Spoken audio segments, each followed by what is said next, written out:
Bismillahirrahmanirrahim. Allahumma salli wa sallim ala sayyidina Muhammad wa ala alihi wa sahbihi ajma'in. Qala al-musannifu mas'alatun la yajuzul fitru li nahwil hisadi wa jazazin nahli wal harsi illa in ijtama'at fihi syurutu. Jadi kita akan membahas yaitu satu masalah tentang seseorang yang bekerja. Bolehkah dia berbuka puasa ataupun tidak? Jadi referensi kita yaitu kitab Bughyatul Mustarsyidin.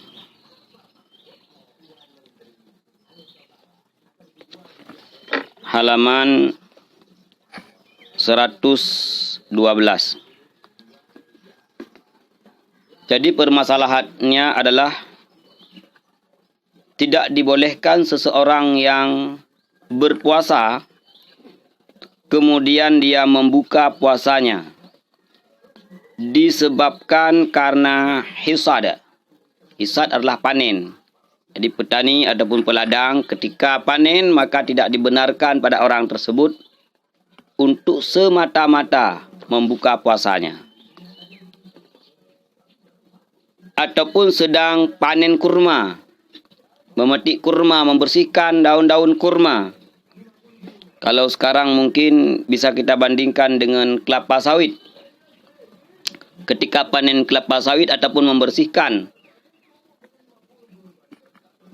daun-daun kelapa sawit tersebut. Wal harsi, bercocok tanam. Orang yang bekerjaannya ke sawah ataupun ke ladang, yaitu bercocok tanam. Ila in ijtama'at fihi syurut. Kecuali terdapat padanya yaitu syarat yang membolehkan orang-orang tersebut, petani tersebut untuk membuka puasanya. Jadi artinya tidak semena-mena orang yang sedang berpuasa kemudian dia bekerja boleh membuka puasanya. Jadi baru dibolehkan orang tersebut membuka puasanya apabila ada syarat-syarat melengkapi syarat-syarat yang disebutkan. Wa hasiluha kama yu'lamu min kalamihim sittatun. Jadi kesimpulan syarat tersebut ada 6. Seorang petani, seorang peladang dibolehkan mereka membuka puasa apabila ada 6 syarat pada dirinya. Yang mana 6 syarat tersebut? Alla yumkina ta'khirul amali ila syawalin. Yang pertama, syarat yang pertama bahwa tidak mungkin dia mentakhirkan pekerjaannya sehingga habis Ramadan masuk Syawal. Misalnya panen.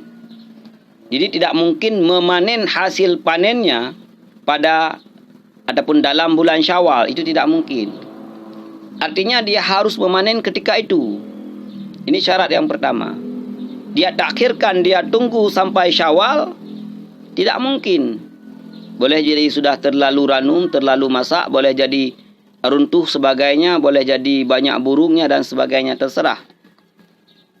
Pokoknya alla yumkina ta'khirul amali ila Syawal. Tidak mungkin menunggu pekerjaan tersebut, panen tersebut, membajak tanah tersebut sampai Syawal. Ini yang pertama. Wa ayata'azzaral amalu lailan. Kemudian dia tidak mungkin bekerja pada malam hari. Jadi tidak mungkin bekerja pada malam hari. Walaupun kalau dipaksakan bisa bekerja pada malam hari, tetapi secara adat tidak mungkin bekerja pada malam hari. Ini syarat yang kedua. Aw lam yaghnihi dzalika fayuaddi ila talfihi aw naqsihi naqsan la yataghabanu bihi. Kemudian tidak mampu seseorang tersebut untuk menunggu hal tersebut kalau tidak dia panen pada ketika itu. Jadi dia tunggu sampai sampai Syawal itu tidak mungkin. Boleh jadi karena ketika dia tidak panen ketika itu bisa mengurangi hasil yang ia dapatkan. Ataupun bisa dicuri, hilang, tidak bisa panen sekalipun. Ini syarat yang ketiga. Wa ayyashaqqa alaihi saumu musyaqqatan la tahtamilu adatan bi antabiha tayammuma awil julusa fil fardhi khilafan lil Ibni Hajar. Syarat yang keempat yang bahwa musyaqqah, dia sangat merasa sulit, sangat merasa payah, susah sekali apabila dia melaksanakan puasa ketika itu. Sampai di mana batasan hingga dihitung musyaqqah? Sehingga secara adat dibolehkan tayamum kepadanya. Ataupun dibolehkan dia boleh mengerjakan salat duduk. Salat dalam keadaan duduk dalam mengerjakan salat fardu. Sampai di situ musyaqqahnya. Jadi kalau dalam salat sudah boleh duduk. Kalau dalam berwuduk, dalam bersuci sudah dibolehkan tayamum. Jadi sampai di situ musyaqqahnya. Tapi ini khilaf bagi Ibnu Hajar.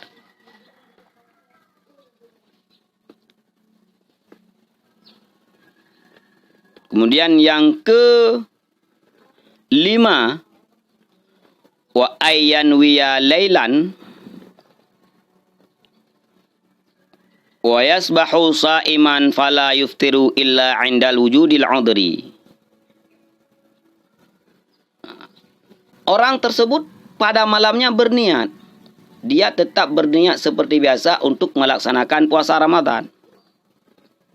Jadi pada malamnya dia berniat. Subuh-subuhnya dia tetap dalam keadaan berpuasa. Maka tidak dibuka puasanya ketika wujud uzur yang telah disebutkan. Kalau belum ada keuzuran, jangan dibuka. Ketika sudah ada keuzuran, baru dibuka.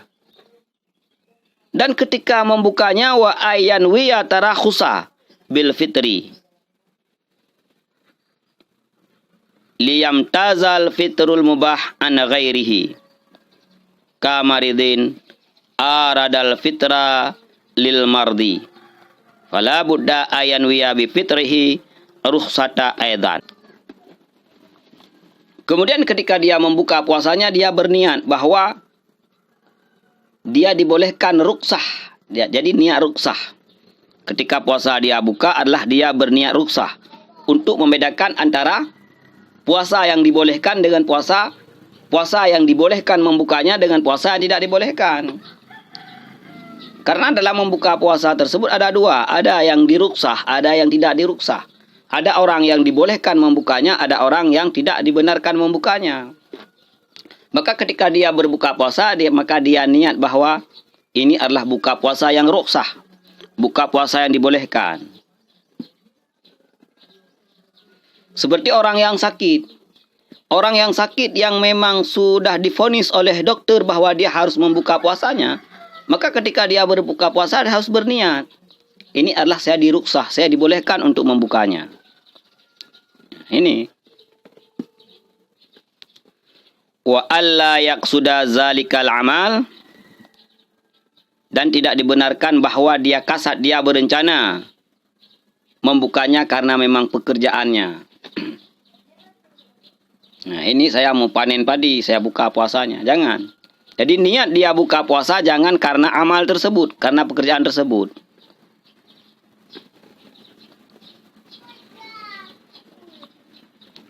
Wa taklifa nafsihi li mahdhit tarasusi bil fitri. Dan jangan juga berniat, berencana membuka puasanya karena memberatkan dirinya semata-mata. Itu jangan. Maka harus melengkapi 6 syarat tersebut. Jadi tidak boleh semata-mata cuma karena berat pada dirinya. Tidak boleh.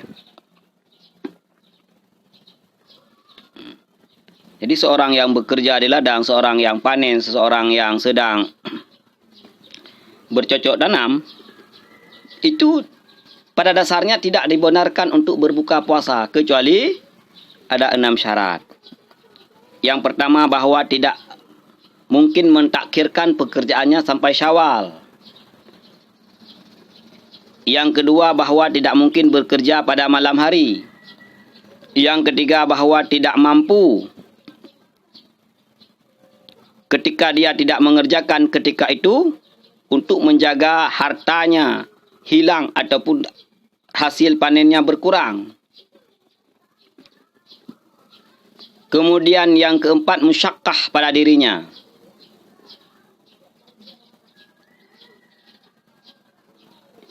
Yang kelima, dia berniat, yaitu pada malam hari. Jadi pertama harus berniat. Yang keenam, ketika berbuka jangan mengkasatnya adalah untuk kerja, tetapi dia kasat untuk rukhsah.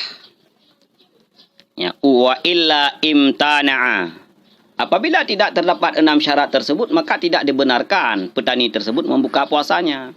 Jadi harus ada 6 syarat ini.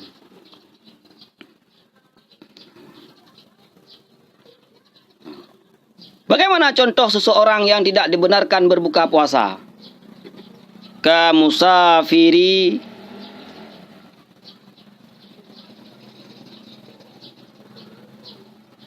musafira qasada bisafrihi mujarrada rukhsati.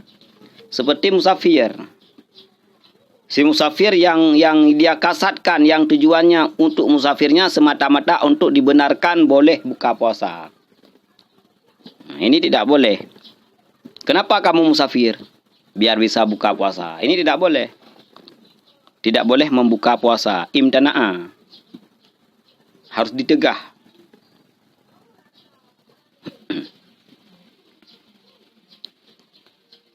Jadi dibolehkan berbuka puasa fahaisu wujidati hadhihi syurut ubiha fitru sawaun kana li nafsihi aw li ghairihi.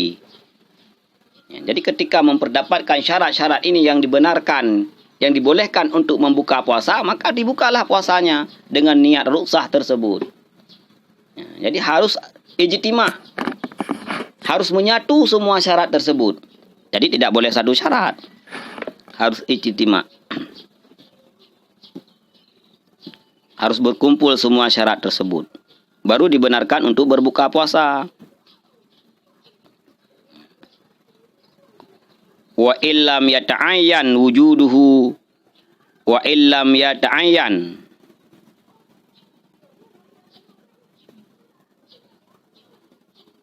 wa wajada ghairahu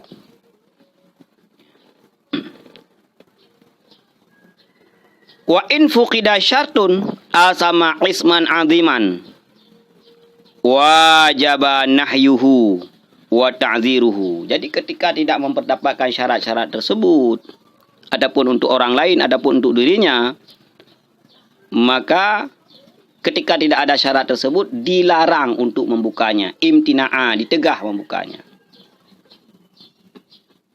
Sehingga apabila dia berbuka dengan ketiadaan syarat tersebut, asama isman aziman, dia berdosa dengan dosa yang sangat besar. Dosa dengan dosa yang sangat besar. Yang wajib seseorang untuk menegahnya. Jadi wajib kita melarangnya. Jangan kamu buka, jangan. Karena kalau kamu buka dengan hal-hal yang demikian, itu tidak dibenarkan karena tidak termasuk dalam ubiha, dalam yang dibolehkan. Dan wajib ta'zirnya ketika dia bermuka yang demikian. Sebagaimana terdapat hadis, man aftara yauman mir ramadana bi ghairi udhrin lam yughnihi anhu saumud dahri. Jadi orang yang membuka puasa 1 hari dalam bulan Ramadan tanpa keuzran yang dibolehkan berbuka puasa pada ketika itu, maka walaupun dia telah melaksanakan puasa 1 tahun tidak akan dapat menutupi puasa Ramadan tersebut yang dibuka tanpa sebab keuzran.